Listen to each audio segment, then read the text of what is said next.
Hello, my name's Matthew, and I'm an alcoholic. I just want to start off today by saying I think that we should note that on Easter Sunday, happy Easter, by the way, in this room full of hopeless and powerless alcoholics, there are well over 2,000 years of sobriety.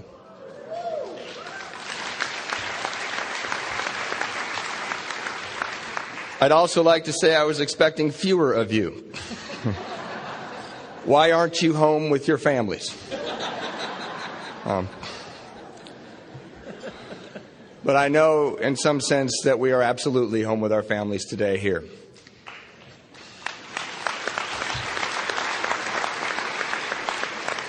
I want to thank Jeff for being such a kind host to me. He leaves his cell phone on, Al, and I was able to reach him when I had little tiny things that I needed to know about, like where the hell is this conference, and things like that. It's my great prayer before I start this speaking is that I will talk to you a lot about what keeps me here and a little about what got me here.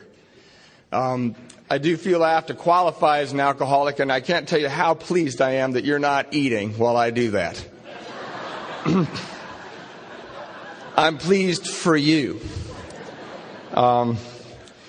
I didn't drink a lot when I was younger. My parents were good, honest, hardworking people. They were not alcoholics. I know from hearing many fifth steps in AA that that's not true for all of us. But I can tell you that I want to honor my parents today because they passed on and that they were good and loving people. However, there was alcoholism in my immediate family. My brother, I'm the youngest of four in an Irish Catholic family. And my brother, I belong here. And my brother was, who was just older than me, but he's 7 years older than me. I was a bit of a surprise, and Catholic family. And he was a terrible drunk, and I loved him dearly. And my home life was very chaotic because of him. So when my friends were sneaking off and drinking early in high school, I didn't do it because I could clearly see that alcohol was his problem. However, I will tell you about my first drunk, and this is the part where I'm glad you're not eating. And I went to my junior year of high school. I can't remember if it was my junior or senior year, but I went to a small Catholic school, and I hung out there were 6 of us that hung out, and we were the most popular guys. And the way I looked at that is there were 5 popular guys and me, and that they hung out with me as a favor to me. For 12 years they did that, and I had some issues. And we went to one of their houses in Hermosa Beach, overlooking the ocean, and their parents were out of town. This guy's parents were out of town, and we had a Catholic school party. That's 6 guys and a bottle of tequila. There were no girls, which I noticed right away. And but these guys, they were athletes, and I was a musician, and they were cool, and I didn't feel like I was. And they started drinking tequila, and I didn't drink, thank you, because of what was going on quietly and privately and secretly at my house.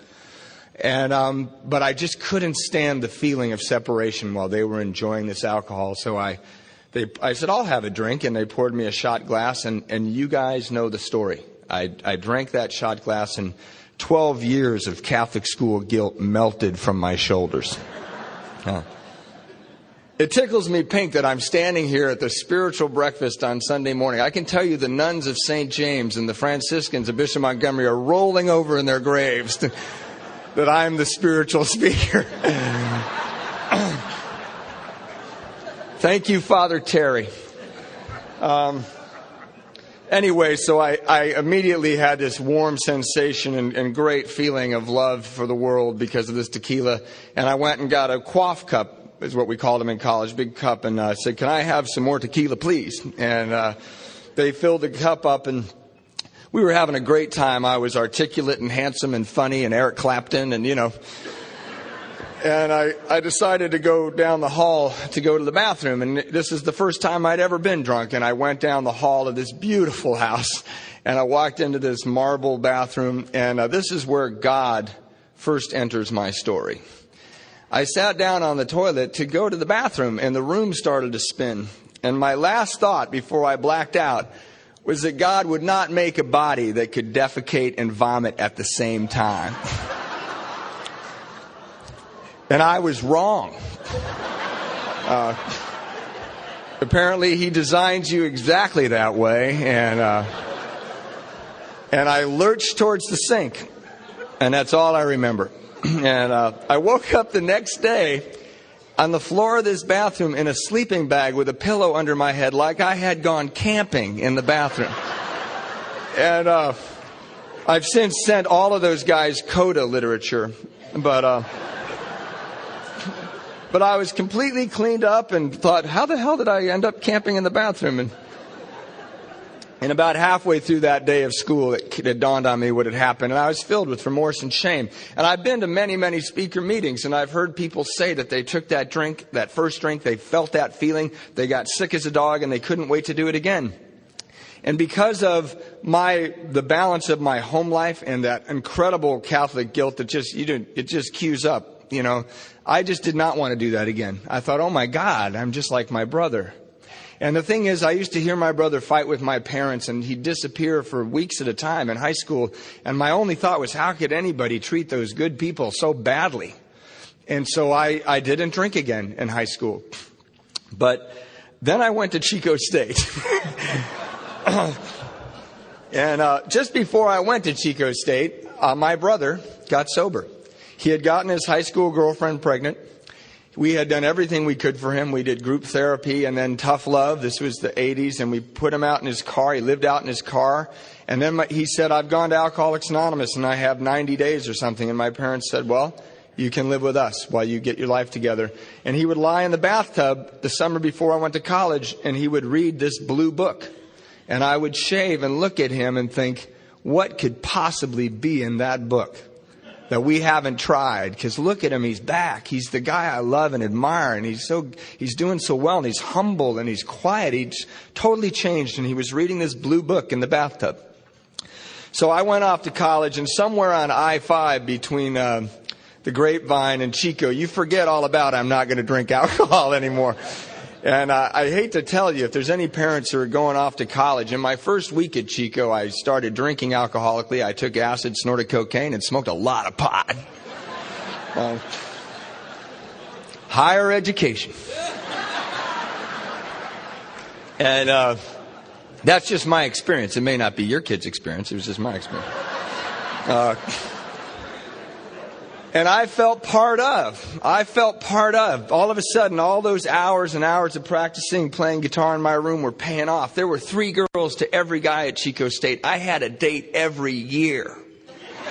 And I was in a band, and I was doing my thing. And then it struck me that I wasn't going to class. And I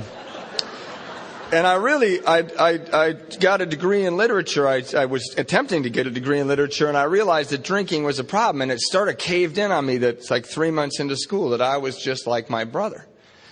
And that terrified me. I did not want to do that. So I stopped drinking, and I didn't know that what I was experiencing was a dry drunk until years later when I met you people. But my girlfriend at the time came and brought me a 6-pack and said, please drink this. You are such an a-hole right now.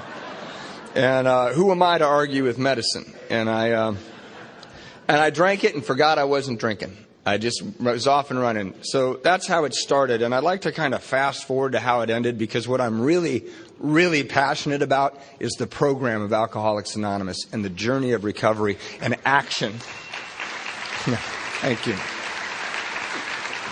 So fast forward 10 years, and I had graduated from college. I learned the key to graduating with a degree in literature is to read books while smoking pot. And then when you go to class, make sure you smoke pot, because you're going to take a test on that book you read while you were smoking pot. And I'm not kidding. I've learned it's like there's actually a term for this. It's called conditioned learning. When I moved into my house with my wife, she had given me a book called 100 Years of Solitude by Gabriel Garcia Marquez, and it's an absolutely stunning work.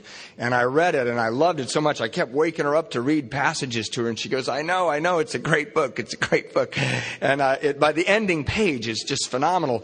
And I'm moving into my house with her about a year later, and I'm moving this file cabinet drawer, and this paper keeps flipping on the top, and I pull it out, and it's a paper I wrote in college on a book called 100 Years of Solitude, and I didn't remember a word of it. So So I'm convinced today if I smoke a joint, I would be like the CEO of the biggest company around because I'd remember all of college. I've had to struggle against a huge blackout.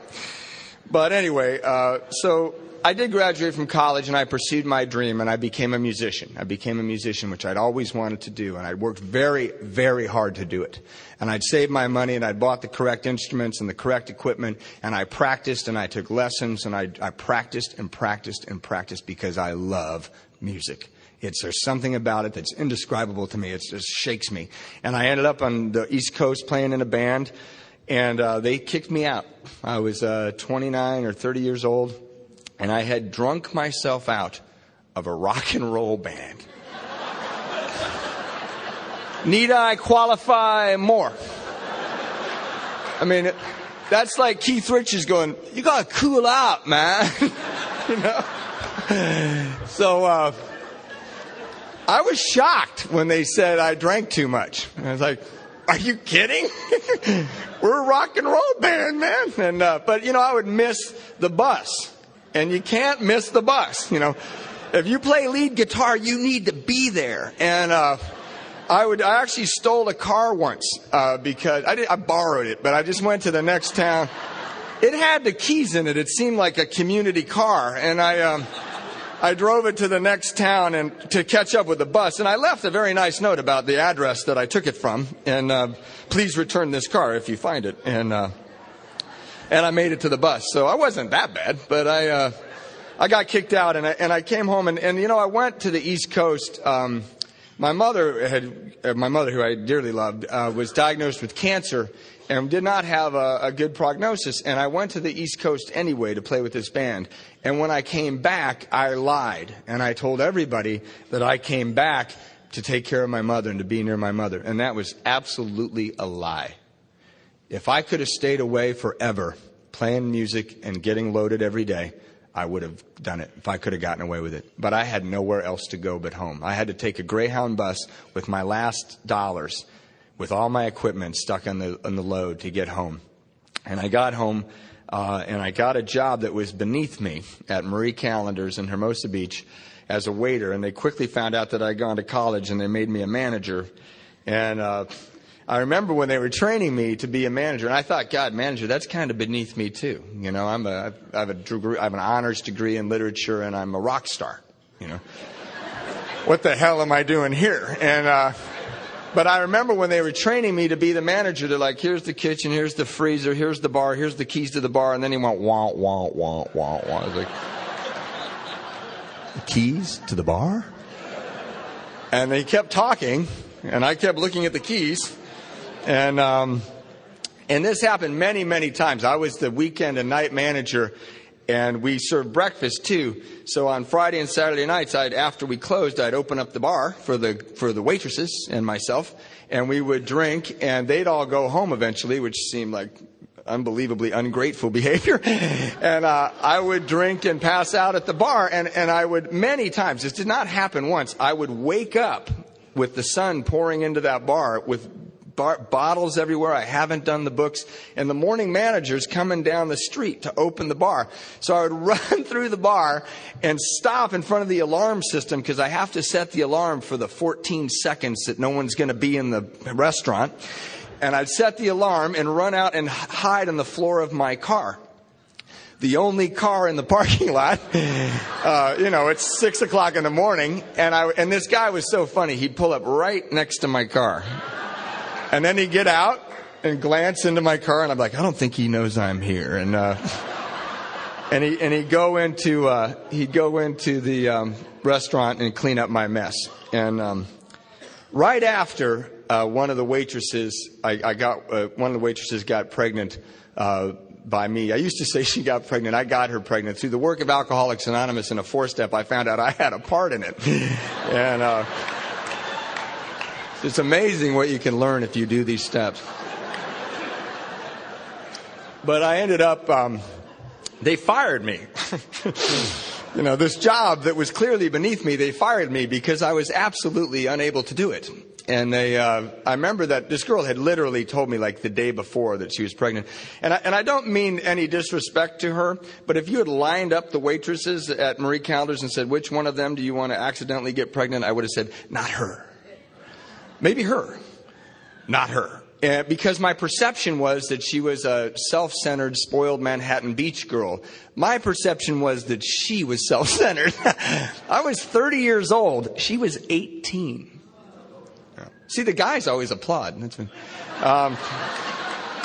I go to men's stag meetings. I have a warped view of AA. But so I got fired, and I remember I had been up all night drinking when I came to work and got fired, and I had a shirt on and my lame Marie Callender's manager badge and this knit tie. Remember knit ties? And I walked across the street to go to the bus station because that car had been taken away because of a DUI that I had. And across the street there in Hermosa Beach, there's a school for autistic and mildly retarded kids, like severely autistic and mildly retarded children or adults to learn how to live on their own.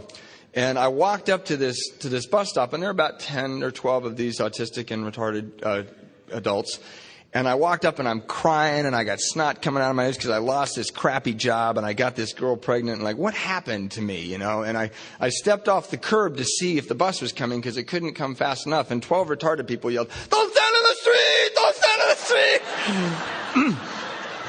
And I remember thinking, you know, retarded people are teaching me how to wait for a bus.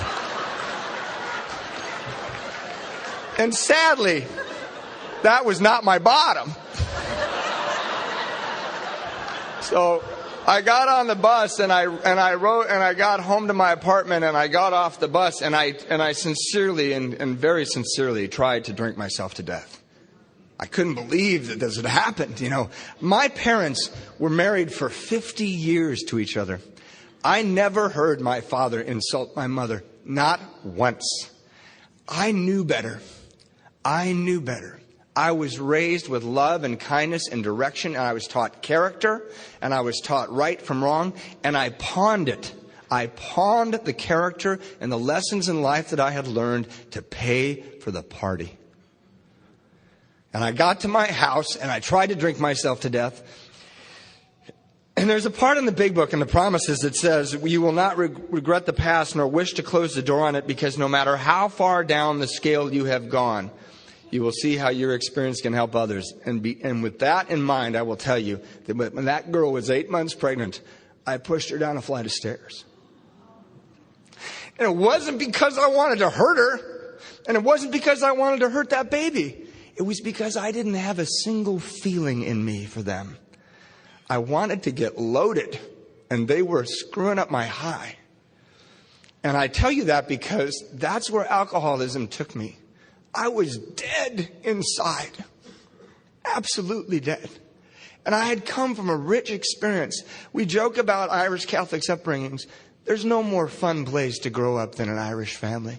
With music and stories and love and religion. What's wrong with that? And I threw all that away because I wanted to feel good all the time. I didn't like that guilt. I didn't like my thinking. And you know how it gets. Once you start drinking, the problems from the drinking build up, and you got to drink to hold those problems. Pretty soon someone's pregnant. Pretty soon you're being taught lessons in bus stop waiting, and life gets hard.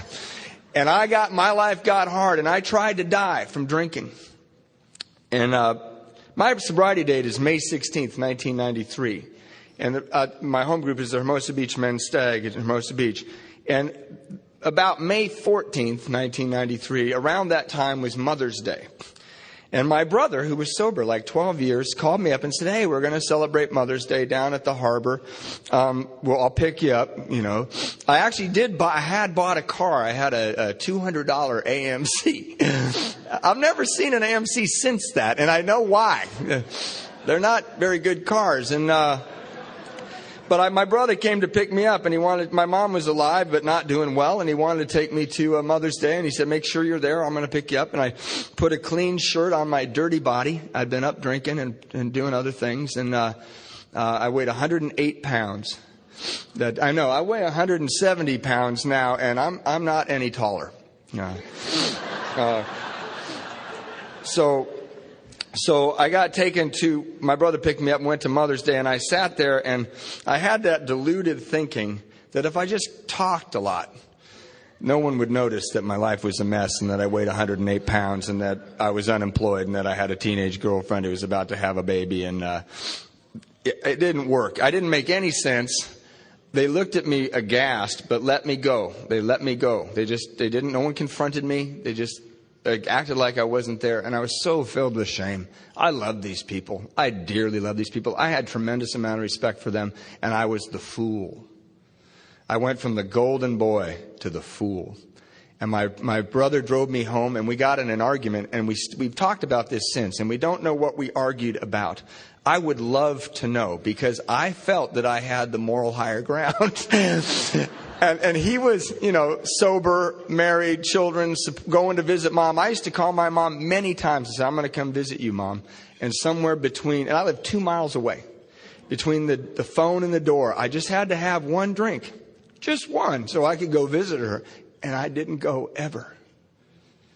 And I tell you that because that's where alcoholism took me. I wanted to go. I meant to go.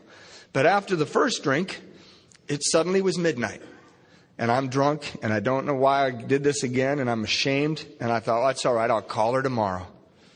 And I did that, and I did that, and I did that. So on the way home, we had this argument. I got out of my car. I went into my apartment, and I was so angry about whatever that I paced around my apartment, and I waited for him to have enough time to get home. And I called him up, and I started yelling at him. And he said, he waited till I totally ran out of steam. And he said, Matthew, I think you may have a problem with alcohol and drugs. And I don't know why I said this, and without any sarcasm, this is truly the moment where God entered my life and grace entered my life, because I said to him, of course I do. And people had been telling me I had a problem with alcohol and drugs for years. I could have stayed in that band if I'd shaped up, but they didn't understand. I could have stayed in those relationships with those wonderful girls, but they didn't understand. I don't have a problem with alcohol. What's their problem? But he said it, my brother. And I said, of course I do. And he said, I'm going to come over. Don't go anywhere. And I remember thinking as I hung up the phone that my brother was going to come to my house, kick my ass, and I'd never drink again. And that's the downside of the Irish Catholic family thing.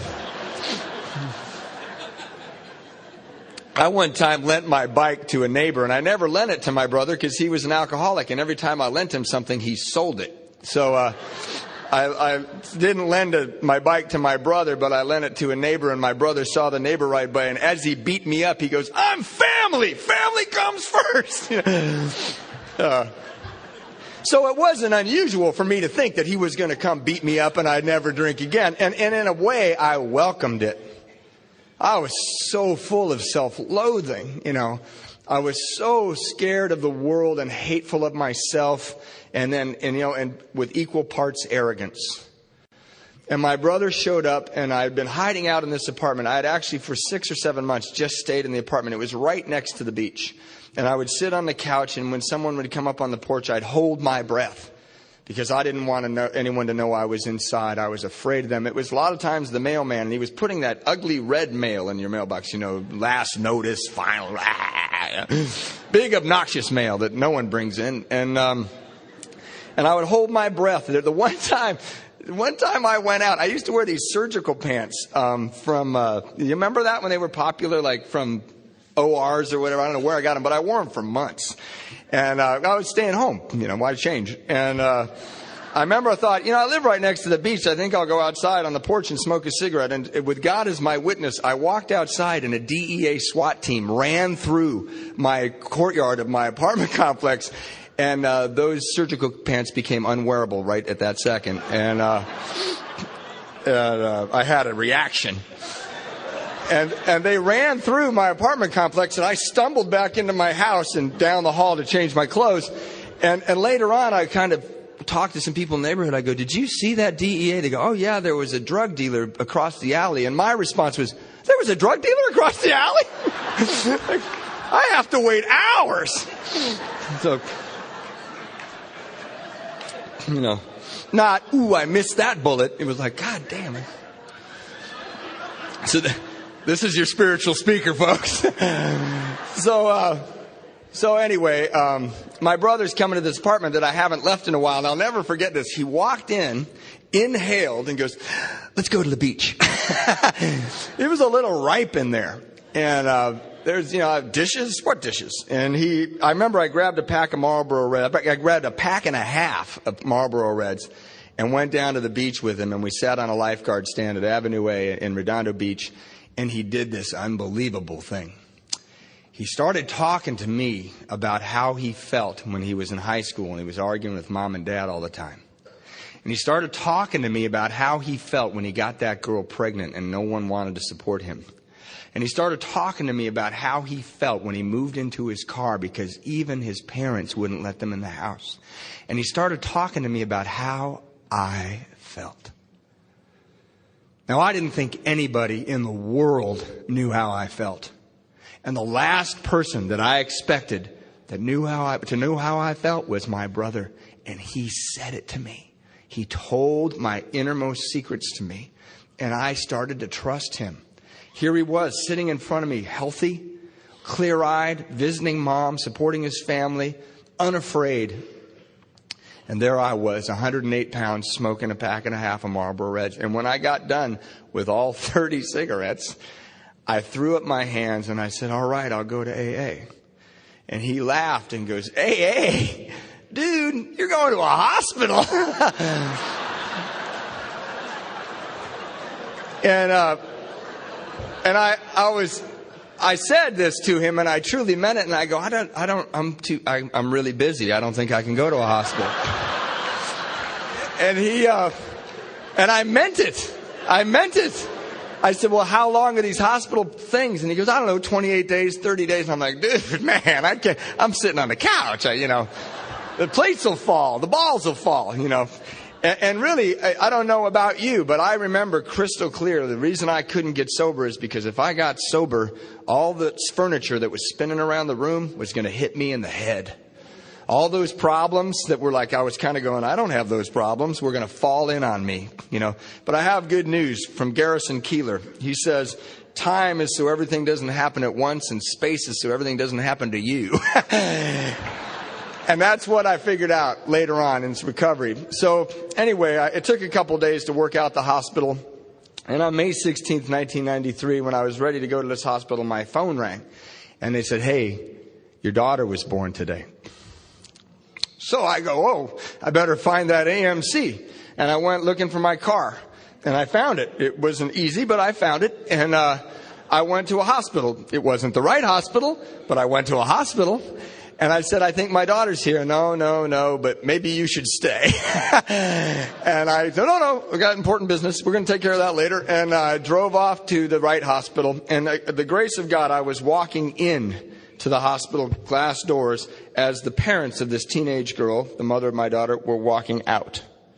And I went upstairs to this hospital room, and Anna, who's my daughter's mother, jumped out of bed and said, "Come see your daughter." And she put this girl in my arms. And I remember thinking, how could anything as beautiful as this have anything to do with me? I was a negative person. I was underground. I was a liar. I couldn't tell the truth, even if it served me better. And I looked at this perfect, lovely ball of love that was yanking on something inside of me. And I hoped for her that I would have nothing to do with her. My prayer for her was that she'd find a capable person to be her father. And my sponsor says there's a moment of clarity when you know that everything is going to be all right. I did not have that moment.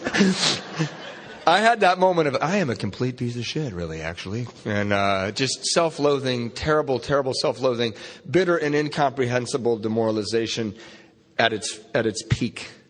And I left that hospital just stunned. Because I had made this and I had responsibility for this. And I got into another car, a much better car, and was taken to the hospital. I remember my parents drove me out to this hospital in Palm Springs, and it was like the first day of kindergarten. They let me out of the car, and I was like, "Come back!" And they didn't come back. They didn't come back in kindergarten either. They're actually really bad parents, but they left me there in my fear. And it was my great fear. I did not have my medicine, and I did not know you people. I was terrified. And I went into that hospital, and I slept for 4 days, and I gained 47 pounds. My body was like, thank you. No more gin and donuts, you know. And because I used to go to the liquor store next door and get these yogurts that were like this big, because that's healthy, right? Yogurt. And 6 white powder donuts every couple days, whether I needed it or not. And that's how I ended up weighing 108 pounds. So I went into this hospital, scariest day of my life. We did some stuff in there. I came out the other end. Second scariest day of my life is walking out into the world now. Because you remember that feeling? How many people went into a 30-day program? Okay, remember how they were your best friends and you were going to stay sober forever together? Where are those people? So my brother, who was at a AA conference out in Palm Springs, picked me up at the hospital, my sober brother. And we drove to a gas station, and we were talking, and he got out of the car, and he says, why don't you drive? I thought, wow, he's never done that. This sober thing's great. 30 days and you get to drive his car. And I drove his car and he fell asleep, like immediately fell asleep. So we got home and we pulled up in front of my apartment and he pushed me out of the car and said, go to a meeting. And I had other plans. I wanted to go see my daughter. I wanted to get my life together. I was going to look for a job, all that stuff. And my brother later told me that he pretended to be asleep because I was so full of newcomer bullshit he could hardly stand listening to me. You know, I was going, I took a 5th step and I'm on a spiritual path and I'm going to take care of mom and I'm going to be a great dad. I'm going to be a great dad. And he was like, whoa, you drive. And you know what? I was just scared. I was talking because I was scared. My 6-year-old, who's upstairs, I don't look like it, but I'm the Easter Bunny. And my 6-year-old is upstairs at this hotel. And last night she was walking around the hotel room going, I'm sober, I'm sober, I'm sober. And my wife goes, what do you think it means to be sober? And she goes, oh, it means you talk a lot. So, clearly that's based on her personal experience with sobriety. So anyway, my brother kicked me out of the car and I thought, well, I'm not going to go to a meeting today. I've just had 30 days of intensive AA, I'm going to go do some stuff. And I walked into my apartment and they handed me a beer. It actually wasn't a beer, it was a Coors. And they were snorting Coke on my glass table and they were smoking pot in my kitchen. And I lived at that apartment all by myself. So my lower companions had found out I'd left and moved in. And I had this beer in my hand, and I started to shake because I realized it didn't look so bad. And I didn't want to go back. I couldn't go back. So I was so scared. And I put that Coors down, and I backed out of my own apartment, and I walked around, terrified, lost, alone. I was dreaming of the people at the hospital, someone who knew what I was going through. And I remembered what my brother said. And I remember what they said at that rehab. And I went to a payphone and I called Alcoholics Anonymous. And because people do service work, somebody answered the phone.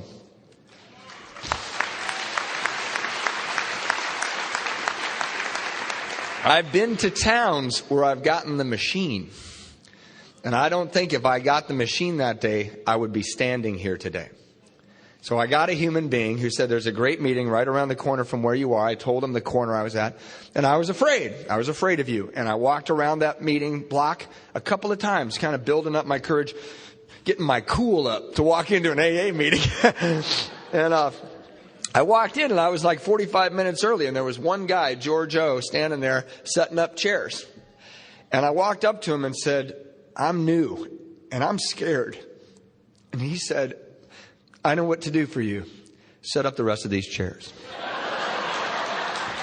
And I was so glad that I could do that. And I set those chairs up and he sat next to me. He goes, well, tell me what's going on. And I told him almost everything I've already told you. Because when you're sober means you talk a lot. And I got done with all this, and he stood me by the door, and he introduced me to everybody who came into that meeting. He said, "This is Matthew. He's new. Hello. This is Matthew. He's new. Hello." And some of my brother's friends came in. They go, "Hey, Matthew, you're out. It's so good to see you." And I sat down in that speaker meeting, and I had the moment of clarity. I was going to be all right. And I'll never forget what that speaker said. He got up to the podium, and he said, "Wah, wah, wah, wah, wah. Wah, wah, wah, wah, wah. Wah, wah, wah, wah, wah, wah." And I looked around like, I think I'm going to be all right. And apparently it's a Charlie Brown meeting. And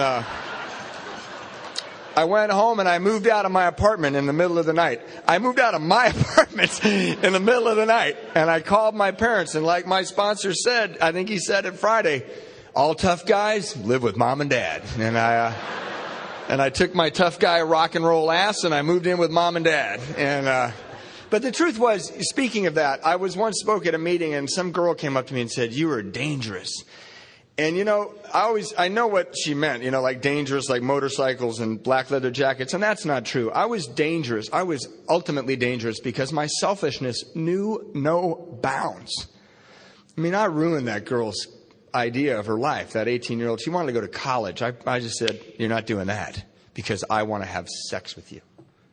Because I want to feel good." I didn't care about anybody.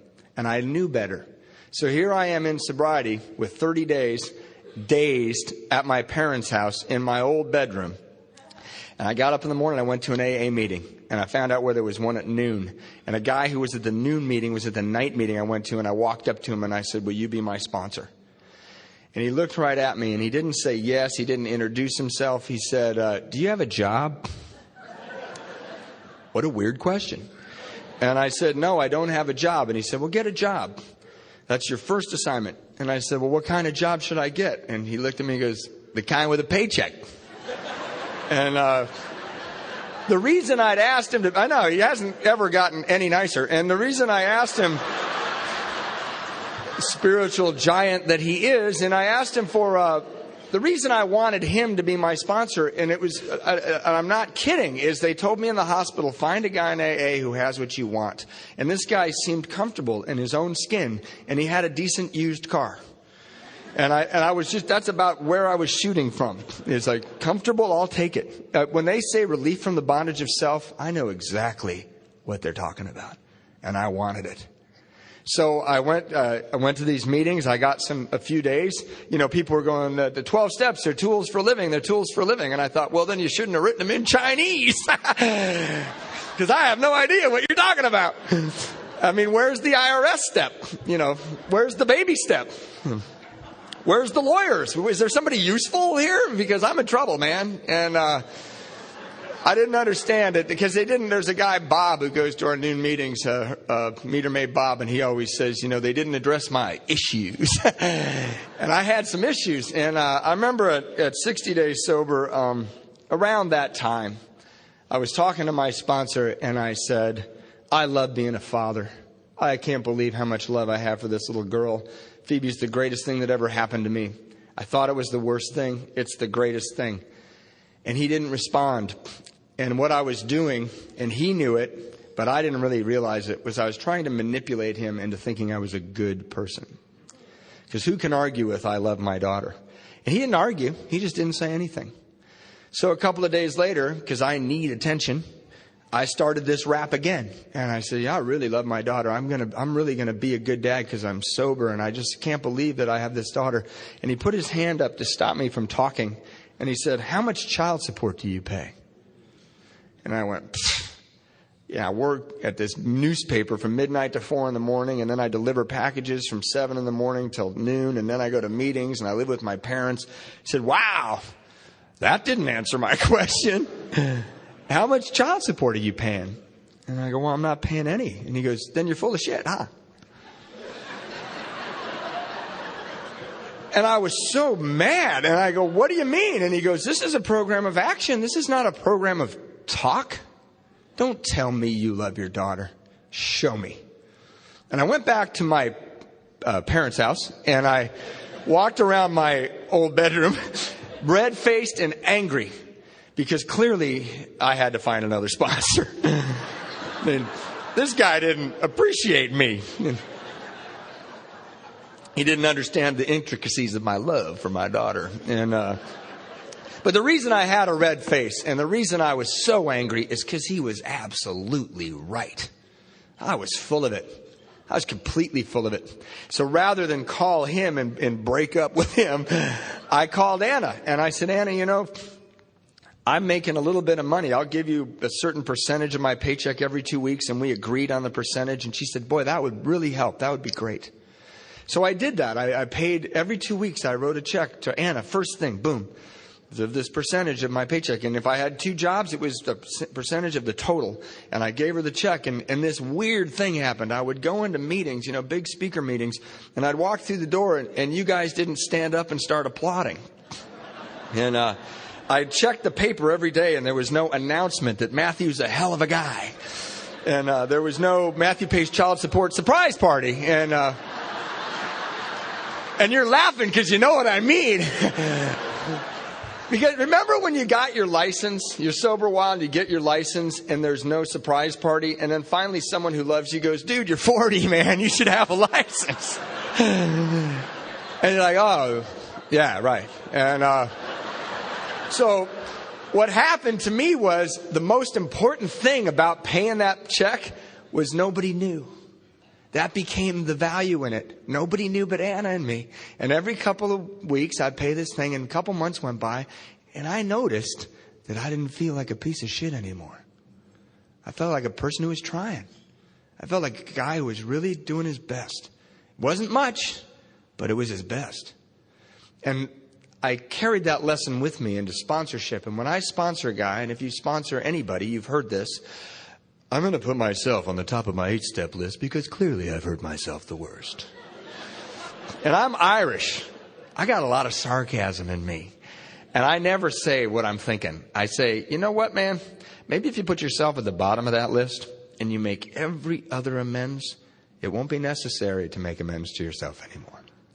Because that's my experience in Alcoholics Anonymous. All of those amends are amends to myself. I pawned my character to pay for the party. You got to buy it back. So, and I want to mention another story about the 9th step, because that clearly is not the 9th step. Child support is a responsibility, but you guys understand what I'm trying to say.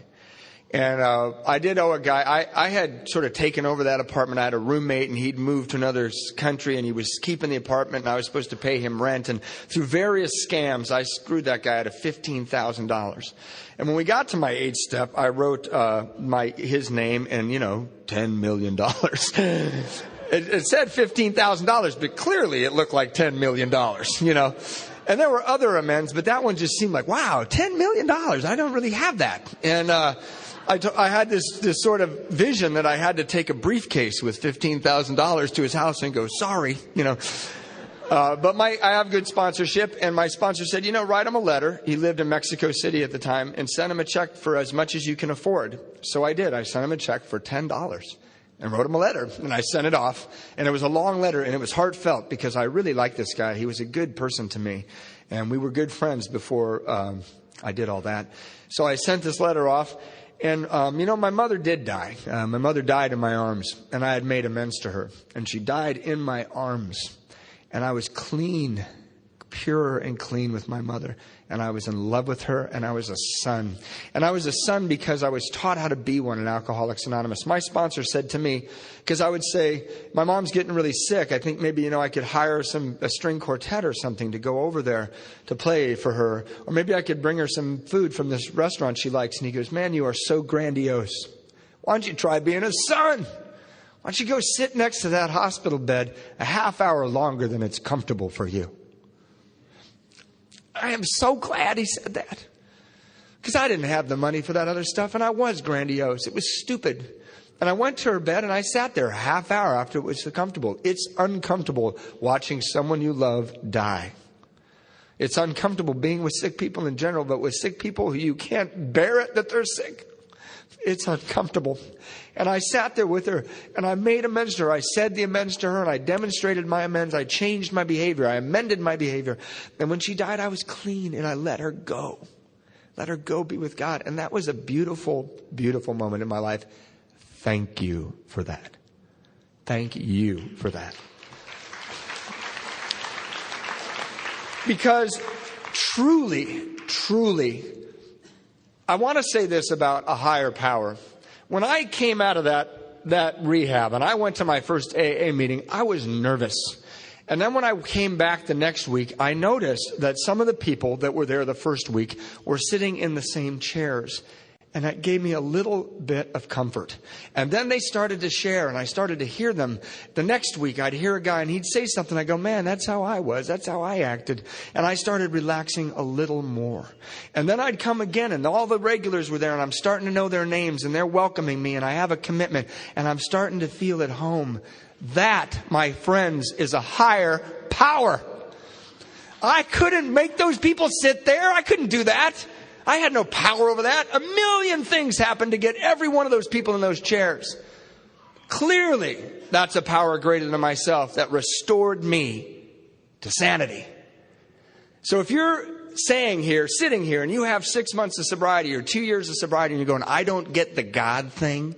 That's like driving on the 405 freeway in a car going, I don't get the engine thing. Right? It's all semantics now. Yeah. You just have a problem with the word. You have no problem with the force of the Spirit, or you wouldn't be sitting here today. So I was paying this money back, and my mother died, and I was taking care of my father, which was uncomfortable. It was also uncomfortable. I loved him dearly. He was a good man to me, and I always hesitate whether I should. I'm just going to say it. It's. I had to help him go to the bathroom. And at one point, I'm his youngest, and he always treated me like I was about 7. And he grabbed my hand and he goes, I don't know how you wipe your ass, but that's a little harsh.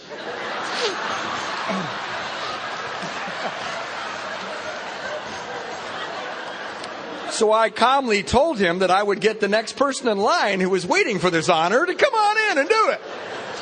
And it was... I didn't like taking care of my father, but I'd love to do it again. I'd love to do it again. I loved him dearly. But during the time I'm taking care of my father, I paid this guy back years and years of checks. And he called me. I'd paid him $7,000 back, so I owed him $8,000. And he called me and he said, stop sending me those checks.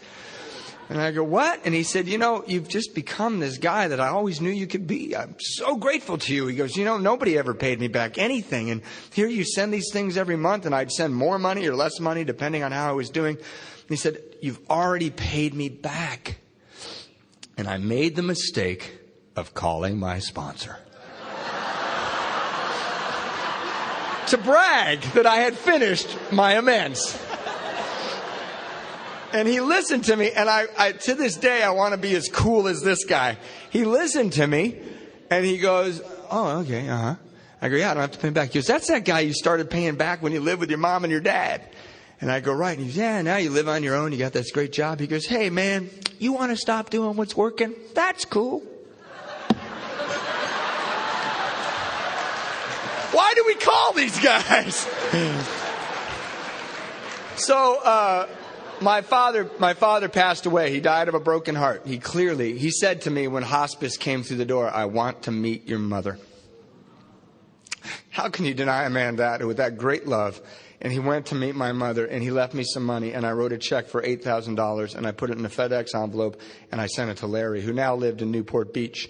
And again, a true AA miracle. This is a true story. Larry called me up when he got it, and he said, Matthew, I'm sitting here and I'm looking at my wife, and we're about to have a baby, and we're trying to figure out our finances so we can buy a house, and we're $8,000 short of a down payment.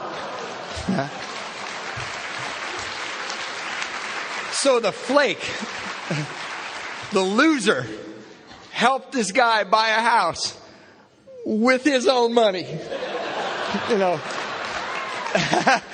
I'm forced to say that it was his money, but But I held on to it for him until he absolutely needed it. And that happens here. Stuff like that happens here if you get into action.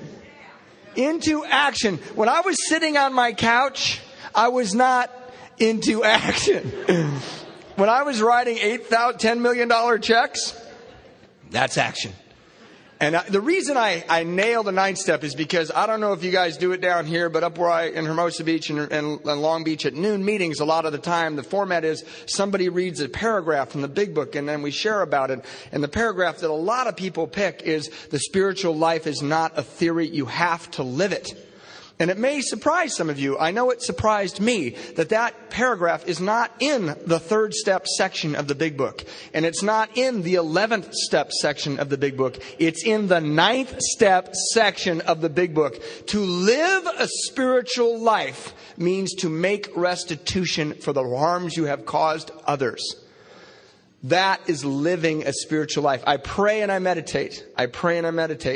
But I grow spiritually when I do the counterintuitive thing that my sponsor tells me to do. Clearly, that's spiritual living. And I didn't know that, and I wouldn't have come up with that by myself. And I went to my sponsor at another point in my sobriety, and I said, I am starting to understand Chinese, and I realized that these are tools for living. I have done a 4th step, and a 5th step, and a 7th step, and an 8th step, and some 9th step work, and I believe you. But this 11th step, I have a problem with. Because it says, prayed only for knowledge of God's will for me and the power to carry that out. And I'm Catholic. And God has only talked to me a couple of times. And it was to tell me that I'm going to hell. And that you're a terrible, terrible person. And you should feel guilty all the time. It's weird, but when I was 14, I masturbated. I know. Once. And the nuns told me that I was going to go to hell if I did that. So I pretty much made peace with going to hell. And because I was powerless. This is your spiritual speaker, folks. This is why the nuns are doing cartwheels. So I had a problem with trying to figure out what God's will for me was. I had a block. I felt ashamed in God's presence. I didn't understand it. I was scared.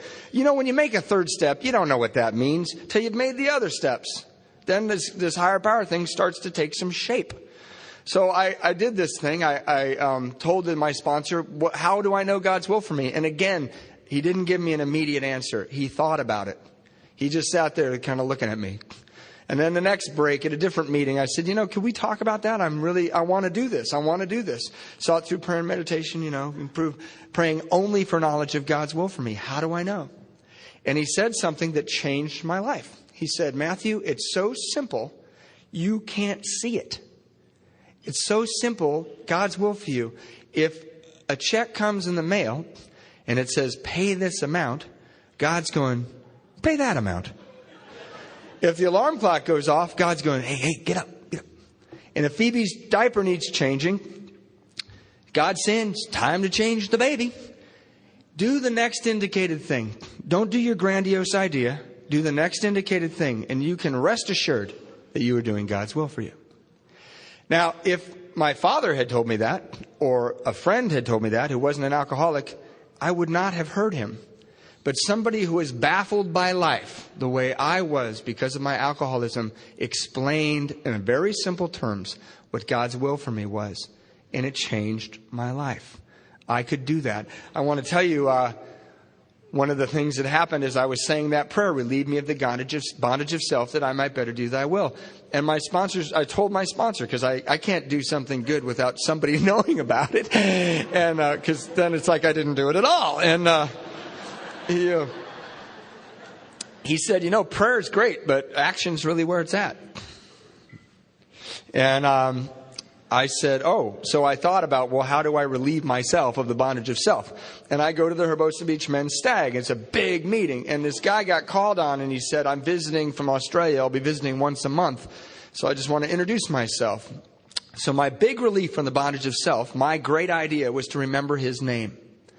So when he came back a month later, it was like a 7th grade dance. I was like pushing past people to go talk to him. Don't nobody talk to him. And I walked up to him. I said, "Hey, Kevin, welcome back to the meeting." And he said, "Wow, you remembered my name." And I said, "This is the greatest meeting of Alcoholics Anonymous in the world. And I'm just so glad that you're here. Must be difficult traveling. You don't know anyone." And he said, "Come outside with me." And he said, "What do you do for a living?" I said, "Well, I stack newspapers on a loading dock and I deliver packages. And I'm a content professional." And he said, "Why don't you come to my office?" And he gave me his card. And he said, "You can maybe come work for me." And he was the vice president of this huge international airline. And I went to I brought my DMV, the phone book, read out. And I had a brown suit on and black shoes because I didn't have any brown shoes. And I went to this thing and the human resources person said, "Yeah, I'm supposed to interview you for a job at the airport." So I went in and I handed her my DMV. And I sat there nervously thinking she's going to find out who I am and kick me out of here. And she took my resume, whatever it was, application, and my DMV, and she went into Kevin's office, which was right next door. And I heard through the wall him yell, "He's not going to fly the goddamn planes. He's going to put people on them." And a good alcoholic. And she came back in kind of nervously. And the interview went really well after that. And she said, "I guess we're going to hire you." And now the reason I tell that story is I did not raise my hand at a meeting when they asked for a burning desire and say, "I need a job." I tried to relieve myself of the bondage of self and remembered someone's name, and God took care of it. That's what happened. That's my experience. That's how it happened. So I got this job at the airport, and I was able to earn enough money, not quite to move out from my parents' house, but to buy a guitar back. I needed a guitar, and I bought a beautiful guitar, a Taylor Dan Crary acoustic guitar. And if you play guitar, you're jealous of me now.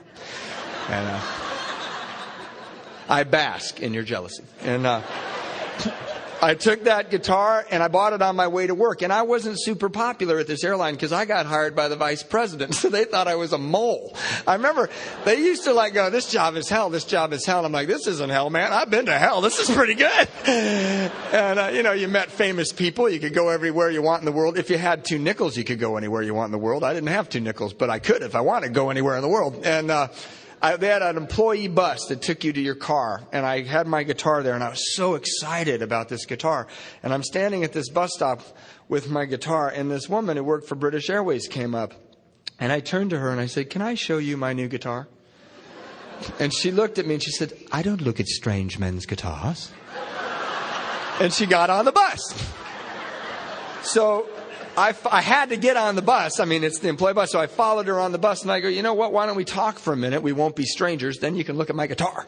And she's like, "Whoa." And she had this book in her hand called Mere Christianity by C.S. Lewis. And she said, I said, "Hey, I've read that book." She said, "Well, cut to the chase. Do you believe in God?" I said, "God saved my life." Bad pickup line number 2. And, but I wasn't hitting on her. I wasn't. She just happened to randomly stand there, and I wanted to show somebody my guitar. And but I did notice that while I was talking to her, I was completely comfortable in my own skin. And she was lovely. She was stunningly beautiful. And it didn't intimidate me, and I was fine with me. And we got off the bus, and I said, "You know what? Let's forget the guitar. Do you want to have dinner sometime?" And she came back at me with "Can't the girl wait for a bus?" And this beautiful British voice, and took off. And I realized the next day that I had grown spiritually, because I went to work the next day, and I didn't tell anybody that she was a lesbian.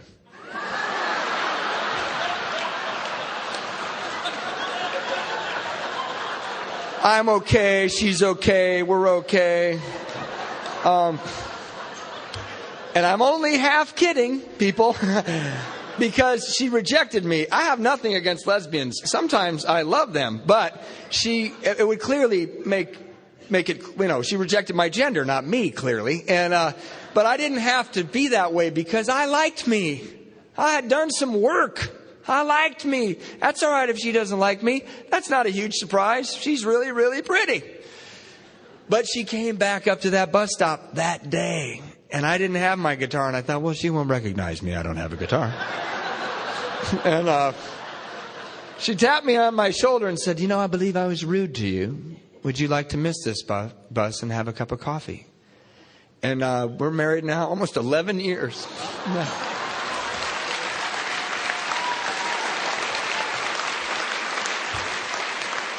And there's some things about that are absolutely stunning. The first is she proposed to me, because I'm not about to ask her out again, And my wife, I said to my sponsor when we were first courting each other, we got married actually very quickly, and I kissed the ground every day that I married her. And when I was dating her, I said, she's not blonde, she's not anorexic, she's not addicted to heroin, she's really not my type.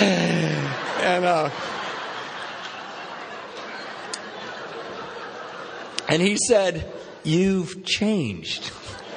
And he was right. This was a woman who didn't need me. And for the first time in my life, that was attractive to me. She was completely self-sufficient. She was short. She had dark hair. She looked like Audrey Hepburn. I'm in. And that not needing me and that choosing to be with me, it still today takes my breath away. When I'm in my house and she's in another room, I can't believe my luck. I can't believe it. She's like a wild animal that sits next to me. It's incredible for me. It's a great journey. And I got to tell you, I was standing on a pier in Crystal Lake, Illinois, where I was going to get married. My mom had not passed away yet, and that was where she was from. And my father and my mother were there, and my bride was getting ready in the house. And I said to God, I looked up at the sky, and I said, thank you, God, that this is the next indicated thing. Because sometimes the next indicated thing is not a dirty diaper or a bill or an alarm clock. Sometimes the next indicated thing makes your heart explode. That is the gift of Alcoholics Anonymous. I had a job where my boss used to say when I was drinking, if you could just get out of your own way, you'd be a force to reckon with. And I go, how the hell do you get out of your own way? I wanted to know. And the way you do that is you start thinking about other people. You start doing things for other people. Michael said it beautifully. It's about service to other people. I have to tell you, I had a panel up at San Francisco Fire Camp. And there's a part in the big book that says, Jim, remember Jim, the car dealer? He's now working for a dealership he used to own. There's a line in there that has haunted my sobriety. It's early in the book, and it says, all went well for a while for Jim, but he failed to enlarge his spiritual life. And if you put my sobriety on a timeline, one might say, all went well for a while with Matthew. So I had this fire camp panel, and I was living in Long Beach now, and my home group is in Hermosa Beach. It's our panel, and the panel is up near Magic Mountain. It's a long way from my house. And I didn't want to go. I had a week. It was a holiday weekend, and I was in charge of the panel. 3 guys had signed up to go with me, and I'm supposed to meet them at the Alano Club. And I thought, oh, God, I can't believe I have to do this. I want to be at home with my hot wife. And I drove up to Hermosa Beach, and none of the guys showed up, which is unusual in my group. We're into service, but it was a holiday weekend. I don't know if they forgot or whatever, but they weren't there. So my first thought was, I don't have to go. Right? Because who's going to know? It's a good deed. And if no one knows, it didn't happen. And so I got on to... but the thing about AA that was different from all my religious upbringing is people in Alcoholics Anonymous showed me Alcoholics Anonymous. They didn't tell me. I read a line this morning in my room, a Zen Buddhist saying that says, you cannot teach a path. You can only take a path. And the guys in AA didn't teach me. They took me with them. So I knew that guys with lots of time, with pretty wives and good jobs, went on panels. So I couldn't, with a good conscience, go home. So I drove to San Francisco Fire Camp, and many times I wanted to turn around. And I got to San Francisco, and I pulled into the parking lot, and I opened my door, and the routine is you go inside and you tell somebody that you or the panel, they announce it and you go into the mess hall. Well, there was this huge African-American guy standing there when I opened my car, and he said, "Are you Alcoholics Anonymous?" I said, yeah, I guess. And he said, "I need to talk to you." And we went down on the yard. So I haven't gone and checked in. We're sitting down on the yard where they have picnics and stuff. And he's sitting far from me at the other end of this picnic table. And I'm sitting at caddy corner. And he starts talking to me about how he felt when he got back into prison and threw away another family. And he starts talking to me about how he felt when he couldn't stop drinking, even though all he wanted to do in the world was stop drinking. And he started talking to me about how I felt. And I fell in love with him. I fell in love with him. I felt an arc between us, an energy between us that only we understand. And it got really dark, and I couldn't even see him. It was just a voice. And every once in a while, I'd try to tell him my experience, strength, and hope, and he'd go, shh. And he'd keep telling me his pain. And there's a part of this program that we always forget. It's been talked about many times this weekend, except this part. AA is one alcoholic talking to another.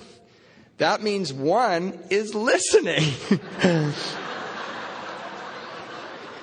Take that into your morning meditation.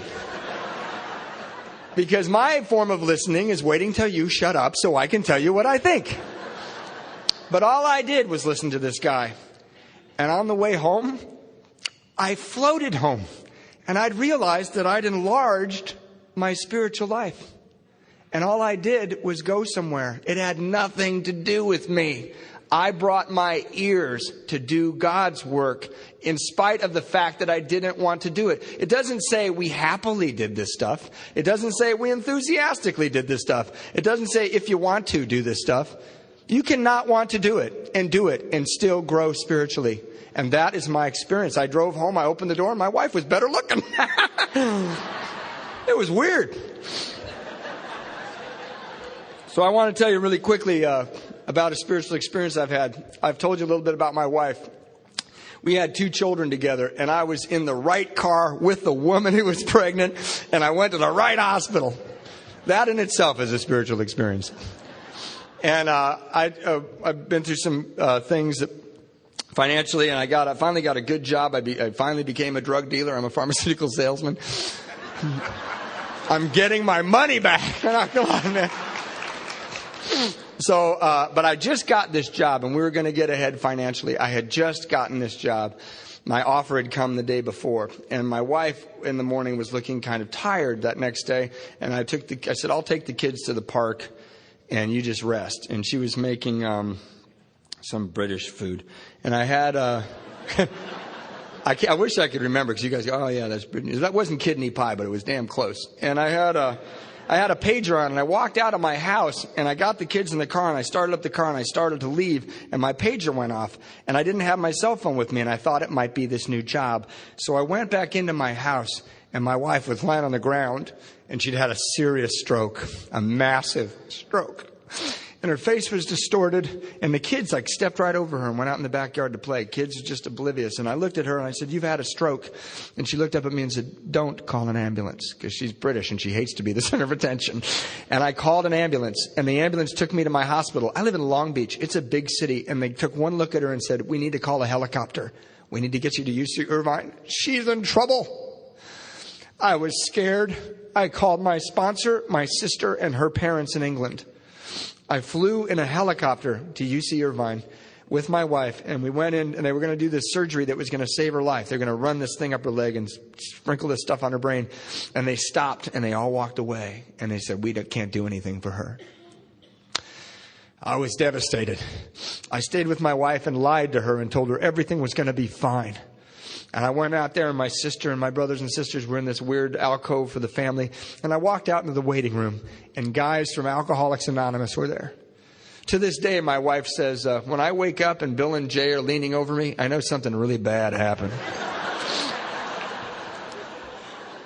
So my wife got airlifted, and I got some advice from my sponsor. I said, I should call them and tell them that I can't go to training. I just gotten this job. I needed to go to training for 5 weeks in Chicago. And he said, "No, you will not do that. You will be a worker among workers. We will take care of your wife.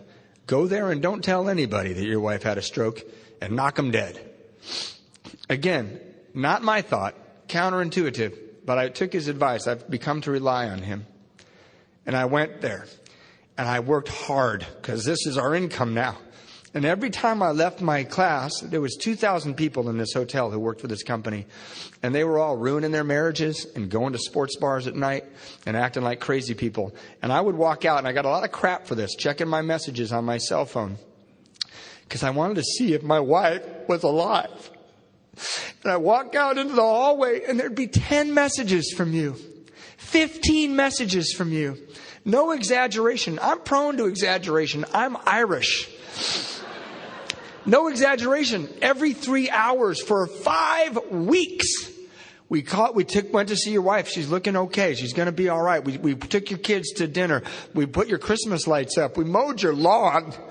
How could I drink? I was 3,000 miles from home. I was terrified, and I was in a very intense class on the cardiovascular system. And every night I walk up to my room, I'd play my guitar, I'd call my wife, and I'd pray to God to have one more day so that I could do what was needed for me to do. Now, the spiritual experience that I want to tell you about happened during this time. I came out, I would fly home on the weekends, which is the irony is everybody thought I was going into the city to party during the weekends because I was such a straight arrow during the week. But we were right across the street from the airport. So I have a lot of connections with airlines. And I would go across the street and make some phone calls and get on an airplane and go to UC Irvine. And I'd get there late because that's how it worked out. And my wife would be in bed. Now, one of the times I did this, it was either 2 or 3 weeks into it. I walked into her room. And she looked much worse than I remembered. I had made her better in my head. I had made her well in my head to comfort myself. And she clearly was paralyzed. And she clearly had brain damage. And we were clearly in trouble. And I looked at her, and she barely woke up. But this was becoming routine. So I climbed into bed with her, and I wrapped my arms around her, and I fell asleep. And I woke up at about 4:30 in the morning, full of fear. Fear like I had never experienced in sobriety. And I got out of bed, and the nurses were used to this, and they had left me, soap and shampoo and stuff and towels. So I went and I picked this stuff up. I thought, well, I'll go take a shower. And I walked into the hallway of that hospital, and I thought I was going to have a nervous breakdown. I thought I was going to implode from fear. And every step that I took, I thought, I'm going to fall over and faint right now. I am going to have a nervous breakdown. And it was like one flew over the cuckoo's nest, a hospital at 4:30 in the morning. You hear little beeps and moans. And I'm walking down the hallway, and I'm terrified. And I walked into this big shower. It's a real orthopedic shower. And I put my stuff down. I took off my clothes, and I turned on the water, and I got down on my knees. And I prayed a prayer like I have never prayed, straight to God. My sponsor used to tell me to pray with intention that your prayers are being answered. And I prayed from my heart, not my head, to God. And I said, God, you don't have to heal my wife. You don't have to make me a lot of money. You don't have to take care of my children. But I need some of your power because I have none. And I'm so afraid right now that I'm not going to be able to do this, to take care of them, to do this new job. And I stood up, and nothing had changed. I was just cleaner. 11 step. And I put my clothes on, and I walked back down that hallway. And each step I was going, okay, I'm going to have a heart attack or a nervous breakdown. And I thought, well, screw it. I'm in a hospital. And the next step, I'm going to have a heart attack. I'm so afraid. I'm shaking. I was physically shaking. And I walked into a room. It's about 5 o'clock in the morning. And I couldn't see her. It was really dark. I couldn't see her. I came from the light hallway into the dark room. So I sat down in the chair next to her bed, and I closed my eyes. And I realized that I could feel her. I could feel her in the room with me. And I thought, I wonder if this is a sixth sense of truly loving someone. And I could feel her. And I kind of academically thought, well, if she were in a big house and I were blind, would I know what room she was in? I walked into the room. So I opened my eyes, and I stood up, and I put my hands on the railing next to her bed. And I looked across her out the window. I didn't want to look at her because she was really in bad shape. And I looked out the window, and it was just barely light. It was like dark blue and just slightly lighter blue. And these trees were silhouetted in the window. And these birds were flying from tree to tree. And it just struck me, like in my heart, how beautiful the world is. I mean, it was a weird sort of realization, like, God, that's amazing. And then I looked down at my wife, and she has this light, pale Welsh skin that's just gorgeous, gorgeous skin. And I looked down at her, and I thought, I love her so much. And there was no fear. Not any fear. And I realized I'm not alone. I have great love in my life. And all I have to do is the next indicated thing. And everything's going to be all right. And I've done that. And I can tell you today, standing here with a wife who's disabled, with 2 children who are a lot of work, and Phoebe who's living with her mom with me, that I don't want anybody else's life. I don't want a different wife. And I don't want my wife any different than she is today. And I have only you to thank for that. Thanks for letting me share.